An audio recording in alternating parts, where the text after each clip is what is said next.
করেছে। আলহামদুলিল্লাহ। তোমরা মনে করেছো একজনকে ঠেকায়া ইসলাম বন্ধ করে দিবে? অসম্ভব। আশহাদু আল্লাহ ইলাহা ইল্লাল্লাহ ওয়া আশহাদু আন্না মুহাম্মাদান আবদুহু ওয়া রাসূলুহু। I bear witness that there is no God but Allah, and I bear witness that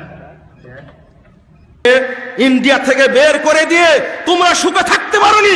ইতিমধ্যে ইন্ডিয়াতে লক্ষ লক্ষ হিন্দু ইসলাম গ্রহণ করেছে। আলহামদুলিল্লাহ। তোমরা মনে করেছো একজনকে ঠেকায়া ইসলাম বন্ধ করে দিবে? অসম্ভব। ইবনে তাইমিয়া চলে যাওয়ার পরে আরো ইবনে তাইমিয়া তৈরি হয়েছে ব্রিটিশ বিরোধী আন্দোলনের। আরে সাইয়েদ আহমদ শহীদ, শাহ ইসমাইল শহীদ, তিতুমিরকে হত্যা করা হয়েছে, কিন্তু দেশ স্বাধীন হয়নি। স্বাধীন হয়নি? অবশ্যই হয়েছে। এখন আপনাদের প্রতি আমি আবেদন জানাবো, রাহুল চলে এসেছে, আবেদন জানাবো আজকের প্রেক্ষাপটে যেটা আপনাদেরকে বলতে চাই। যখন এই বক্তব্যগুলো মাঠে আমরা ছড়িয়ে দিচ্ছি, মানুষ মাজার পূজা বর্জন করছে, কবর পূজা বর্জন করছে, পীর পূজা বর্জন করছে, করে যখন কোরআন এবং সহিহ সুন্নাহর পথে আসছে, তখন এক শ্রেণীর মানুষের সহ্য হচ্ছে না। কালো মিলাদ পড়ার টাকার পকেটে আসে না, মাজার পূজার টাকার পকেটে আসে না। হাজার হাজার লাখো লাখো মানুষ আজকে চেঞ্জ হচ্ছে। আলহামদুলিল্লাহ। এই জন্য ষড়যন্ত্র চলছে। ষড়যন্ত্র শুরু হয়েছে অনেক দিন থেকে। আপনারা সেটা বুঝেন না, আপনারা সেটা ভাবেন না। আপনারা বুঝেন না, আপনারা সেটা ভাবেন না।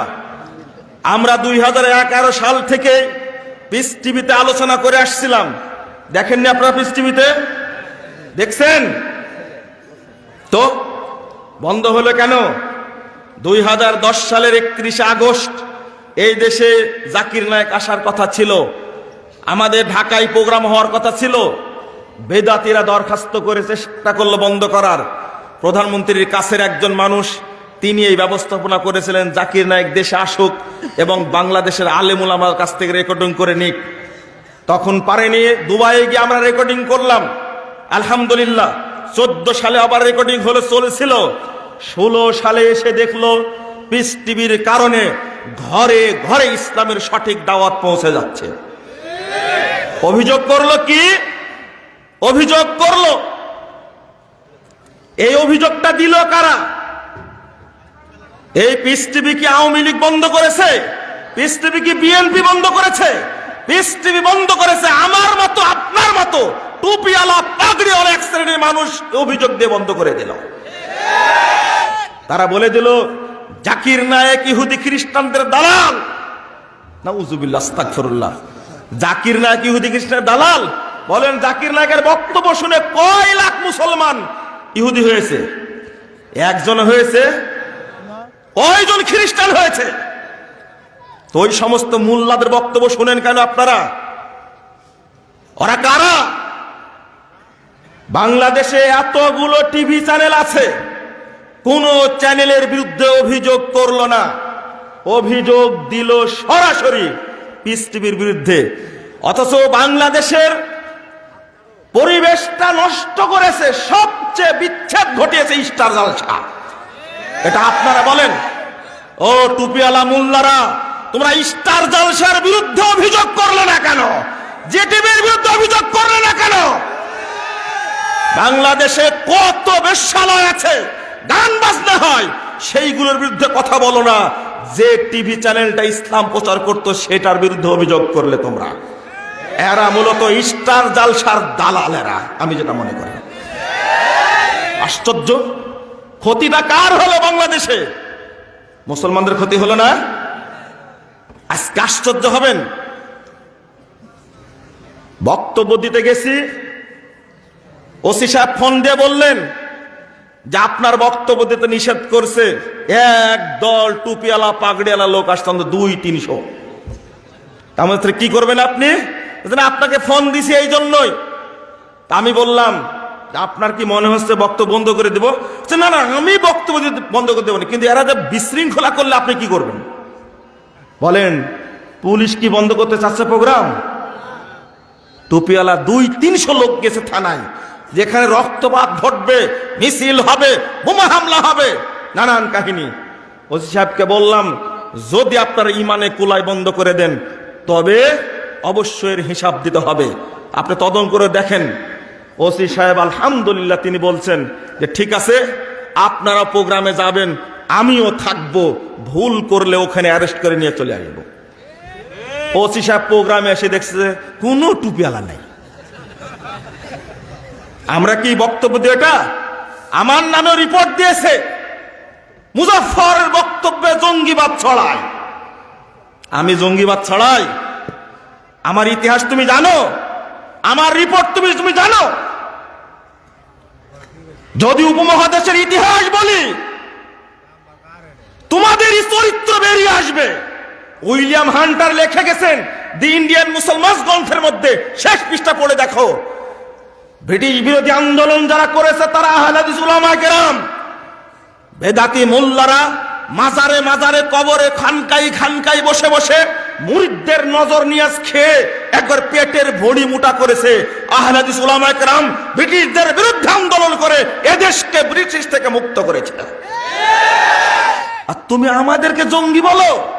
ইতিহাস খুঁজে দেখো, সৈয়দ আহমদকে, শাহ ইসমাইল শহীদকে। শাহ ইসমাইল শহীদ বই লিখেছেন তানবীরুল আইনাইন ফি ইসবাত রাফিল ইয়াদাইন, সালাতে রফুল ইয়াদাইনের পক্ষে যত সহিহ হাদিস সব তিনি তার বইয়ে উল্লেখ করেছেন। যিনি রফুল ইয়াদাইন করে সালাতে, তিনি কি বেদাতি না আহলে হাদিস? আশ্চর্য কথা, তুমি কার কথা বলো? তুমি হাজী শরীয়তুল্লাহর কথা বলবে, তিতুমিরের কথা বলবে, বেলায়েত আলীর কথা বলবে, এনায়েত আলীর কথা বলবে। 3-5 লোকের নাম বলতে হলেও 5 লোকই বেরিয়ে আসবে, তারা হলেন আহলে হাদিস। তুমি যদি সঠিকটা জানতে চাও, তো সঠিকটা ইতিহাস যদি যুদ্ধের জানতে চাও, তোমার পাশে লিখিত বই আছে, এদেশের স্বাধীনতার স্থপতি শেখ মুজিবুর রহমানের বই অসমাপ্ত আত্মজীবনী, তুমি খুঁজে দেখো, সেখানে পাবে তিনি কি লিখে গেছেন। আমি প্রশাসনকেও বলতে চাই, গোয়েন্দাদেরকেও বলতে চাই, বিশৃঙ্খলা সৃষ্টি করার জন্য যদি কেউ প্রোগ্রাম বন্ধ করতে আসে, তাহলে আপনি আসলো আর তার কথা শুনে প্রোগ্রাম বন্ধ করে দিবেন? আমি এই দেশের সন্তান নই? 2005 সালের 15 ডিসেম্বর আমাকে পুরস্কৃত করা হয়েছিল এই বইটির কারণে। গোটা দেশ থেকে 1300 জন প্রতিযোগী অংশগ্রহণ করেছিল। চরমপন্থা জঙ্গিবাদ ইসলামী দৃষ্টিকোণ এই শিরোনামে ভূমিকায় লেখা আছে ভ্রান্তির বেড়া দিলে কামতের দিন। এই বইটা 2005-এ লেখা। ওসমানী স্মৃতি মিলনায়তে ঢাকায় 15 ডিসেম্বর 2005 সালে 5 শতাধিক আলেমের সামনে আমাকে প্রথম পুরস্কার তুলে দেওয়া হয়েছিল। 20,000 টাকা ক্রেস্ট দেওয়া হয়েছিল। তুমি আমাকে জঙ্গি বলো? পুরস্কার যারা দিয়েছিল তাদেরকে জঙ্গি বলো তুমি? আমার হাতে পুরস্কার তুলে দিয়েছেন বাইতুল মুকাররম মসজিদের খতিব আল্লামা ওবায়দুল হক রাহিমাহুল্লাহ, তিনিও মারা গেছেন। মহিউদ্দিন খান, তিনিও মারা গেছেন। তারপরে আব্দুল কাহার সিদ্দিকী ফুরপুরা পীর সাহেব, তিনিও মারা গেছেন। বসুন্ধরার আব্দুর রহমান বসুন্ধরা, তিনিও মারা গেছেন। আর একজন বেঁচে আছেন দেলোয়ার হোসেন সাইদি, জেলখানায় আছেন। তারা আমার হাতে পুরস্কার তুলে দিয়েছিলেন। তুমি যদি আমাকে জঙ্গি বলতে চাও, খতিব ওবায়দুল হকের বিরুদ্ধে মরণোত্তর মামলা করে জঙ্গি বাঁধে। তুমি মহিউদ্দিন খানের বিরুদ্ধে মামলা করো। আহলে হাদিসরা জঙ্গিবাদকে, সন্ত্রাসকে ধ্বংস করার জন্য প্রচেষ্টা চালায়, ইসলামকে প্রতিষ্ঠা করার চেষ্টা চালায়। এরা কারো দালালি করে না, মাজার পূজা করে না, ব্যবসা করে না, পীর পূজা করে না, খানকা পূজা করে না। এরা ইসলামের খেদমত করে যায়। এরা তুমি কাকে শিখাও? কি বলে? হত্যার হুমকি দিতে চাও? তুমি ইতিহাস জানো? কাকে হত্যা করে ইবনে তাইমিয়াকে জেলখানে রেখে তুমি কি উপকার ভোগ করেছো? দীর্ঘ 5টি বছর জেল খাটার পরে বেরিয়ে এসে ইবনে তাইমিয়া রাহিমাহুল্লাহ বলেছিলেন, মা দায়ানকিমু মিন আদাই, আমার শত্রু আমার বিরুদ্ধে কিসের প্রতিশোধ নিবে? আনা জান্নাতি অবস্থানি ফি সদরি,